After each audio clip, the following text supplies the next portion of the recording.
Ini mamaku, orang yang selalu berjuang demi aku dan selalu ada di sampingku. Kapanpun dan dimanapun aku membutuhkan, mamaku selalu ada dan selalu menemani aku di setiap saat. Coba edit ya. Ya. Hai guys. Hai guys. Ini siapa? Ini Mama Purna. Guys, ini mamaku. Mamanya Purna. Oke guys, jadi hari ini aku bakalan nanya sama mama tentang hubungan antar pasangan aku. Langsung aja ya. Oke. Mak, Iya, menurut Nak. mama hubungan kita tuh kayak apa sih? Ya, kayak anak dan ibu, tapi lebih seperti teman. Mama sama Purna itu ya teman Mama. Itu lah, lebih dari apapun. Udah, my everything lah pokoknya. Apakah mama merasa kita dekat atau malah kadang kayak jauh semenjak aku kuliah gitu? Ya, semenjak Purna kuliah, Mama ngerasa ya agak jauh karena Purna sibuk dengan tugasnya. Ya, tapi Mama ngerti sih, emang Purna lebih banyak tugas. Ya, Mama berusaha ngertiin, udah. Terus mau dibandingin waktu aku masih kecil ya, apa yang berubah dari cara berkomunikasi aku? Ya, berubah banget dari kecil, TK, SD, SMP, SMA, kuliah, komunikasinya beda jauh banget. Apalagi semenjak kuliah, komunikasinya udah benar-benar berbeda banget.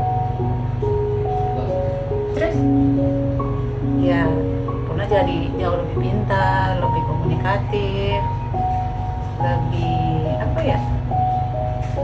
Ya lebih pintar aja. Ya itu. emang ya? Iya. Terus Menurut Mama ya, oke. sebagai ibumu loh, ya kan? Menurut tanggapan seorang ibu terhadap anaknya. Ya, apalagi pertanyaannya? Terus eh, kalau misalkan nih aku lagi cerita gitu, nyaman gak mama dengerinnya gitu? Ya, nyaman banget. Karena kan dari kamu kecil sampai sekarang kamu curhat cuma sama Mama doang. Menurut mama perlu nggak ada kayak space waktu untuk diri mama sendiri? Untuk me time-nya Mama gitu. Ya perlu lah. Tapi semenjak pernah kuliah ya me time Mama udah banyak banget. Kayaknya Senin sampai Jumat itu ya udah me time-nya Mama itu. Udah banyak banget me time-nya. Terus? Boleh nggak nanya sama kamu? Nggak boleh. Ya boleh lah, boleh. Pernah kapan me time-nya? Kapan-kapan? Kalau kuliah terus, belajar terus. Pernah Kapan-kapan? juga punya me time. Gampang itu. Nah, jadi pasti datangin. Apa yang mama lakukan supaya aku nggak merasa dihakimi? Supaya kamu nggak dihakimin sama siapa nih? Siapa dulu? Siapa aja? Apa yang harus Mama lakukan supaya kamu nggak dihakimin? Supaya kamu nggak merasa dihakimin? Ya, Mama selalu ngasih nasihat aja sih sama Purna ya. Supaya Purna tuh harus punya rasa percaya diri, harus yakin dengan diri sendiri, nggak bisa ngarepin orang lain juga, ya kan? Ya, juga ya nggak boleh nyalain orang juga, gitu loh, ya kan? Nyambung nggak sih jawabannya? Nyambung kan? Ya, gitu ya, pokoknya Purna harus bisa berdiri dengan diri sendiri, harus percaya sama diri sendiri, harus yakin dengan kemampuan diri sendiri. Kalau memang masih bisa melakukan segala sesuatu sendiri, lakukan. Jangan beratkan orang lain gitu. Jangan berharap sama orang lain, supaya Purna nggak dihakimin orang juga. Udah. Terus menurut mama, gimana cara menjaga agar komunikasi kita tetap sehat walaupun aku lagi sibuk kuliah? Masih tetap sehat. Iya. Ya pokoknya dalam sehari minimal wajib lah ada telepon, walaupun itu hanya sekedar ngasih tahu nih Mak, aku udah makan, aku mau berangkat kuliah. Itu udah cukup banget buat Mama gitu. Mama itu ngerti banget kalau Purna itu sibuk gitu loh. Dan Purna udah ngasih tahu kabar aja, Mak aku udah nyampe kampus, aku udah nyampe di kosan, itu udah cukup banget buat Mama. Tidaknya Purna ada perhatian kebahagiaan gitu. Kasih tahu juga ke mama kan. Udah. Menurut mama sifat apa, sifat aku yang paling mama suka itu apa? Sifat Purna yang paling mama suka, Purna jujur, udah gitu anaknya baik hati, tidak suka ikut campur urusan orang lain. Purna itu anak yang punya sifat yang baik banget kalau gitu.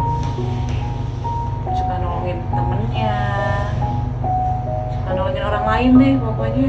Anaknya nggak pernah itu berusaha sebisa mungkin nggak mau nyakitin perasaan orang lain.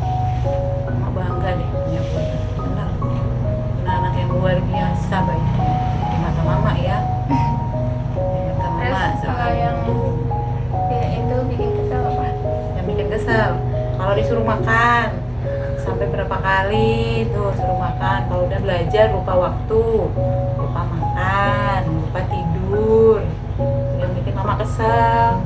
Kadang disuruh makan bolak-balik, iya mak, iya maknya doang, tapi nggak makan tuh. Mama cuma pengen Purna tuh sehat, jangan sakit-sakit. Kalau mau pintar kan harus jaga kesehatan juga. Ya mama sebagai seorang ibu hanya bisa mengingatkan dan mendoakan Purna. Itulah tugas mama sebagai ibumu. Tuh. Terus Oke. lanjut ya. Ya, Terus kalau misalkan ya aku lagi marah, apa yang mama rasain? mama tahu kalau kamu lagi kesel, lagi marah, apa yang mama lakuin? Ya. Ya kalau Apa yang mama rasakan? yang mama rasakan apa mama lakukan? Boleh dua-duanya. Yang mama rasakan ya mama sedih gitu. Kenapa Purna marah? Ya kalau mama juga lagi emosi juga, mama pakai ngomel-ngomel. Tapi kalau pikiran mama lagi benar, lagi benar nih, mama bakal diamin Purna dulu, ya kan? Nah, habis itu mama bakal nanya, kenapa Purna? Ada masalah apa? Ya kalau Purna memang nggak mau ngomong, mama bakal paksa. Mama bakal paksa nanya. Karena kan nggak boleh punya masalah sendiri. Ya mama merasa Purna itu tetap anak mama. Ada masalah Purna harus ngomong. Karena kan Purna anaknya nggak pernah curhat sama orang lain selain mama. Karena menurut mama nggak boleh istilahnya punya masalah sendiri. Kamu tuh masih punya mama gitu. Masih ada mama nih di sini. Tapi kalau memang Purna bisa menyelesaikan masalahnya sendiri, it's okay, nggak apa-apa. Tapi kalau memang nggak bisa, ya mama pasti akan nanya gitu loh. Kalau mama lihat berapa hari Purna masih begini aja, moodnya nggak enak, mama bakalan nanya gitu. Karena mama pengen Purna itu senang, happy, nggak apa ya. Ya kalau punya masalah, ya coba cerita kalau memang nggak bisa menyelesaikan gitu loh. Udah, itu yang mama lakukan. Oh, udah. Sih banyak pertanyaannya. Aku coy. Kenapa? Aku pegel ay. Kalau untuk mama tuh lebih suka aku ngomong langsung apa nunggu aku reda dulu. Kalau mama nih, menurut mama sukanya nggak, mama tuh tipe orang yang nggak suka menunda masalah. Jadi kalau mama ini ada masalah saat ini nih, detik ini, ayo sekarang kita selesaikan, jangan ditunda gitu. Itu maunya mama. Tapi kalau Purna bagaimana? Ya dia selesaikan juga. Nah, ya itu karena mama tuh tipe orang yang nggak suka menunda masalah. Kalau ada masalah ya harus selesaikan saat ini juga, ya biar lega gitu, biar nggak jadi beban pikiran. Karena mama tipe orang yang nggak suka mikir. Kalau mikir ya sama naik. Oke lanjut ya. Apa momen yang paling berkesan untuk kita berdua? Momen apa nih? Waktu kecil, waktu apa? Bebas mau waktu kecil, mau sekarang, mau prosesnya bisa Oh banyak lah, nggak bisa Ya salah diungkap, satu. nggak bisa diungkapkan dengan kata-kata. Ya salah satu. Momen yang paling penting saat Purna lulus kemarin keterima di IPB. Karena kayaknya ya Tuhan bangga banget gitu loh perjuangan Purna. Yang kadang kan mama yang tahu gimana gitu perjuangan Purna, yang tiap hari belajarnya dari SMA dari kelas 10, Purna berusaha untuk bisa masuk eligible, bisa bisa apa ya, belajarnya tuh yang bener-bener luar biasa gilanya. Yang karena pas lagi belajar aja mama sering ngegodain, kamu masih tetap tahan dengan prinsipmu. Benar ya, makanya mama bangga banget gitu. Momen yang paling untuk sekarang ya. Kalau yang dulu mah banyak, sebenarnya banyak. Nah, yang paling benar-benar bikin mama bangga banget ya, yang luar biasa tuh melihat perkembangan Purna.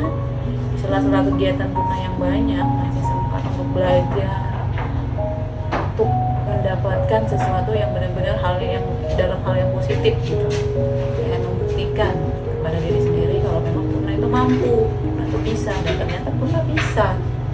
Itu momen yang luar biasa waktu saat kita buka hasil pengumuman masuk lulus SNBTIPB, sampai ya ampun, vibes-nya itu masih berasa, tau gak sih?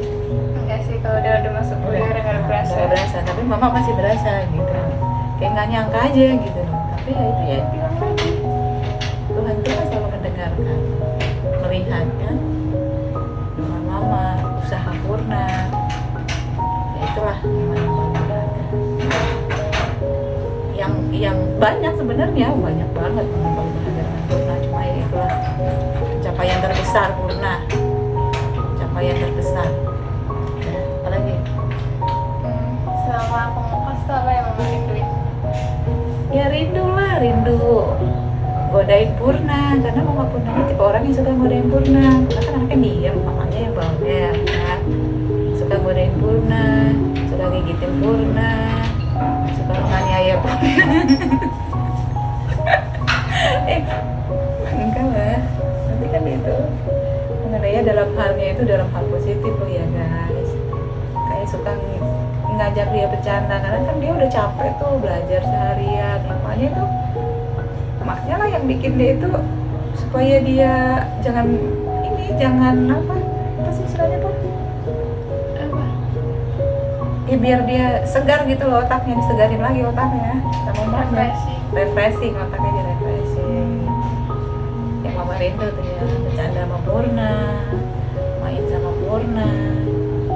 Ya kalau dibilang rindu ya rindu Purna. Dari kecil kan Purna nggak pernah pisah sama mamanya, sama bapaknya.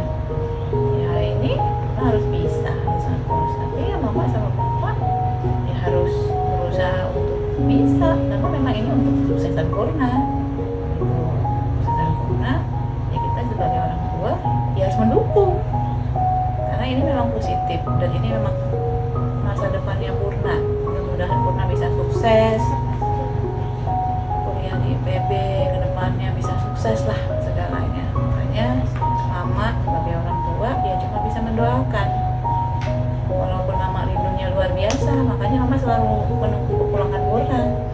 Karena mama selalu bilang kalau libur pulang Purna, walaupun hanya cuma numpang tidur di rumah itu nggak apa-apa. Makanya mama itu udah ngeliat Purna pulang aja udah senang banget gitu loh, perasaan seorang ibu pada anaknya. Nah, apalagi? Kok jadi melo ya? Enggak, mama buat aku. Doa terbesar mama, doa yang paling utama mama selalu mendoakan agar Purna bahagia, Purna enjoy, Purna happy menghadapi hidup ini. Nah, yang kedua, ya Purna tetap sehat, panjang umurnya, sukses di pendidikannya, sukses di segala bidang. Itulah doa terbesar mama. Tapi yang paling utama Purna harus bahagia dulu, karena kalau nggak bahagia dan kalau Purna nggak punya hati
bisa juga pegang HP, setidaknya mak aku sudah sampai. Nah itu saya bikin mama kesel. Udah sama ya tadi kalau makannya susah. Udah jauh ini sih pun kalau dibilangin nurut sih ya anaknya ya. Cuman ya